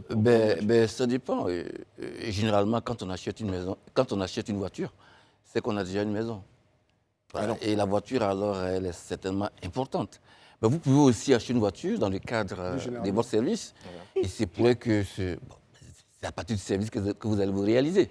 Donc, si vous estimez que la voiture peut vous permettre d'atteindre, j'allais dire, un niveau optimal dans le cadre de votre service, mais achetez de la voiture. Moralité de ce que vous dites, si vous contractez un prêt, il faut que ce soit pour un besoin précis et que ce besoin-là puisse, à terme, vous permettre un tout petit peu de réaliser quelque chose ou en tout cas de subvenir. De constituer une plus-value. De constituer une plus-value, c'est ça. C'est ce que j'appelle le retour sur investissement. Très bien. D'accord. Monsieur Onozo, moi j'ai une préoccupation. On est sans ignorer qu'en Côte d'Ivoire, il y a une polémique depuis quelque temps qui estime par exemple qu'en tout cas, selon des chapelles politiques, on serait aujourd'hui autour de 20 000 milliards de francs CFA d'endettement. Vous qui êtes un expert en économie, est-ce que c'est possible, avec des chiffres assez fiables, de nous dire aujourd'hui la situation d'endettement de la Côte d'Ivoire? C'est quoi? 20 000 milliards. Et tout à l'heure, bon, ce n'est pas fou d'ailleurs, mais j'ai dit tout à l'heure qu'on s'endette par rapport à un ratio. Si vous avez une banque, vous voulez faire des investissements personnels et on vous dit que vous ne pouvez pas dépasser 30%. Mais si vous êtes à 10% d'endettement, vous pouvez retourner, vous pouvez aller voir votre banquier. Et si vous avez un besoin d'endettement important, si vous voulez faire une réalisation importante, une réalisation qui peut vous donner un retour sur investissement, mais le banquier va vous accorder le prêt. Mais c'est exactement le cas de la Côte d'Ivoire. Moi, je crois qu'il ne faut pas regarder les chiffres, mais il faut plutôt regarder les réalisations, les investissements, et puis le taux de croissance que procure cet investissement. Il y en a qui s'endettent, mais quand on s'endette, c'est pour avoir un capital, n'est-ce pas? Et ce capital, c'est pour faire quoi? Mais c'est pour investir. Et je disais tout à l'heure que quand on investit, on développe la consommation. Et quand on développe la consommation, on développe le commerce extérieur. Pour dire aujourd'hui que même si ces 20 000 milliards étaient avérés, ça veut dire que la Côte d'Ivoire avait les moyens, au moins, de pouvoir rembourser ces 20 000 milliards et plus. C'est ça. La Côte d'Ivoire a les possibilités de s'endetter. Voilà. Le pays peut s'endetter parce qu'on n'a pas atteint, dans le cadre du ratio, le ratio que nous avons est un ratio qui est encore normal. On n'a pas atteint les 70%. Très bien. Moi, j'estime personnellement que si on a des investissements qui sont cohérents, si on a des investissements qui peuvent nous permettre d'avoir une croissance macroéconomique exceptionnelle, parce que déjà 6%, 7%, je dirais que c'est l'un des taux les plus forts, les plus élevés au monde. Ça. Mais pourquoi ne pas nous endetter? Si tout qu'on peut rembourser. Voilà. Ça se voit. Vous réclamiez qu'on parle plus simplement. C'est là, ça, c'est le cas de le dire. Mais aujourd'hui, si on peut. je voudrais même préciser que les remboursements se font correctement. Voilà. Et c'est parce qu'on rembourse. Quelqu'un dit qui paye ses dettes s'enrichit. Voilà. C'est d'ailleurs parce qu'on est crédible et solvable que les gens continuent de nous, Et puis vous avez plus de possibilités. Très bien. Vous pouvez même rééchelonner vos dettes. Ah ben Mais voilà. ça dépend de votre créancier. C'est ça. Voilà. Mais lui, si vous rééchelonnez et qu'il bénéficie d'un taux d'intérêt qui l'arrange, on continue. Très bien.